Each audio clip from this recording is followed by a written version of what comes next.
जब भी हम किसी से बातचीत कर रहे हैं सो हमें ये ध्यान रखना बहुत ज़रूरी है कि हम किससे बात कर रहे हैं।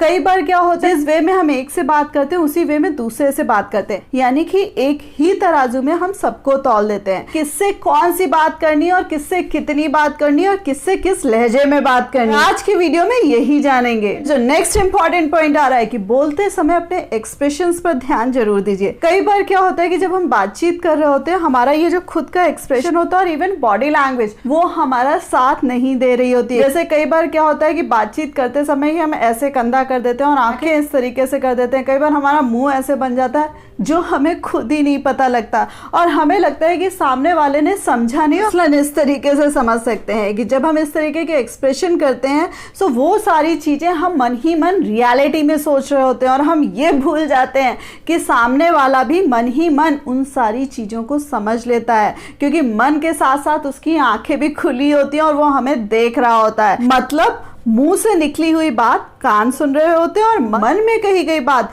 दूसरे का मन समझ रहा होता है। इवन देन फ्रेंड्स, हम जब किसी से कोसों दूर होते हैं और टेलीफोनिक कन्वर्सेशन कर रहे होते हैं, वहां पर भी अगर हम लेट कर बात कर रहे हैं तो अगले को पता चल जाएगा कि हम उससे कैजुअल वे में बात कर रहे हैं। इवन देन अगर हम मुंह में च्यू करते समय कुछ भी उससे बात कर रहे हैं, उसको वो भी पता लग जाता है। और उसके साथ साथ अगर हमने मनी मन सरकास्टिक स्माइल या अपने मन में कुछ उसके लिए टॉन्ट भी सोचा है, वो भी बिलीव करिएगा वो भी उस तक तुरंत पहुंच जाता है। नेक्स्ट पॉइंट जो आ रहा है कि जब आप किसी से सामने बात कर रहे हैं तो केवल बात ही मत करते रहिए, सामने वाले को अच्छे लिसनर की तरह सुनते भी जाइए और सुनने के साथ साथ सामने वाले को समझते भी जाइए। यानी कि अगला सेंटेंस आपको क्या रखना है उसके फेशियल एक्सप्रेशंस और उसकी बॉडी लैंग्वेज पे डिपेंड करता है। जैसे मैंने कुछ सेल्स पर्सन को देखा है कि उनको जिस तरीके की लैंग्वेज रटा दी जाती है, जिस लैंग्वेज को वो सालों साल से यूज कर रहे हैं, वही सेम लैंग्वेज वो हर एक कस्टमर के आगे बोलते हैं, जो कि एक अच्छी सेल्स प्रैक्टिस बिल्कुल नहीं है। इसके साथ साथ फ्रेंड्स, कई बार जाने अनजाने हमें नहीं पता लगता कि किस बात को हम खींचे चले जा रहे हैं, यानी कि बहुत ज्यादा लंबा खींचे, चाहे वो पॉजिटिव सेंस में हो और चाहे नेगेटिव सेंस में हो। कई बार क्या होता है कि किसी से बातचीत करते समय हम कुछ समझाना चाह रहे हैं और हम उस बात को ही खींचते चले जा रहे हैं, यानी कि समझाते ही जा रहे हैं, समझाते ही जा रहे हैं और उसको सामने वाला ठीक वे में नहीं ले रहा है। यानी कि कई बार लोग ऑफेंडेड फील करते हैं कि भाई तुम ही ज्ञानी और मुझे कुछ नहीं पता। सो यहाँ पर आपको बात करते समय उसको देखना है, समझना और किसी भी बात को खींचना नहीं है।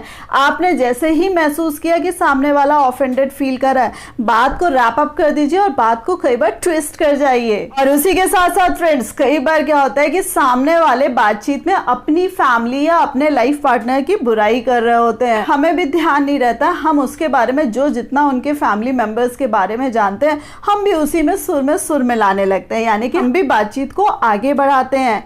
ध्यान रखिएगा कि ये जो फैमिली मैटर्स होते हैं या लाइफ पार्टनर के मैटर्स होते हैं वो तो अपने आप में एक दिन हो सकता है सही भी हो जाएं, लेकिन आपके मुंह से जो शब्द निकले होते हैं अगला उन चीजों को ध्यान रखता है। सो गलती से भी ये गलती नहीं करनी है। और उसी के साथ साथ कई बार क्या होता है कि हम सामने वाले से बहुत ज्यादा इन्फ्लुएंस हो जाते हैं। ये सामने वाला अगर हमें कोई ऑफर दे रहा है, सामने वाला कोई बातचीत कर रहा है, तो हमें लगता है कि नहीं भाई कमिटमेंट तो तुरंत जरूरी है, यानी कि इससे अच्छा प्रपोजल या इससे अच्छी बात नहीं हो सकती है। सो हम किसी भी चीज में तुरंत कमिट कर बैठते हैं। यहाँ पर आपको ध्यान रखना है कि कोई भी कमिटमेंट, कोई भी वादा तुरंत नहीं कर देना है, उस समय थोड़ा सा समय मांगना जरूरी होता है। इसके साथ last but not the least, कई बार क्या होता है फ्रेंड्स, सामने वाले हमारे ऊपर दबाव बनाने की कोशिश करते हैं, यानी कि पूरे तरीके से हमको कंट्रोल करने की कोशिश करते हैं। सो कई बार क्या होता है कि हमारे हाथ पैर ढीले पड़ जाते हैं, कई बार हमारा बुद्धि विवेक काम करना बंद कर देता है, यानी कि सामने वाले के आगे हम सरेंडर कर देते हैं।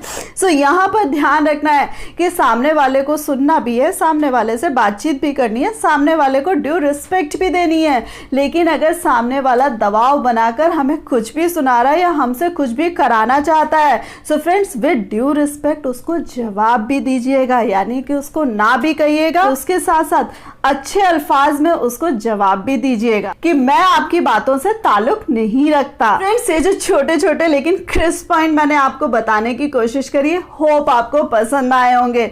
सो फ्रेंड्स, इस वीडियो को लाइक करना मत भूलिएगा, अपने फ्रेंड्स के साथ शेयर करना मत भूलिएगा, और कौन सा पॉइंट सबसे ज्यादा अच्छा लगा कमेंट करके जरूर बताइएगा। प्यारी सी फैमिली का पार्ट बनने के लिए चैनल को सब्सक्राइब जरूर कर दीजिएगा। Thanks a lot for giving me this much time.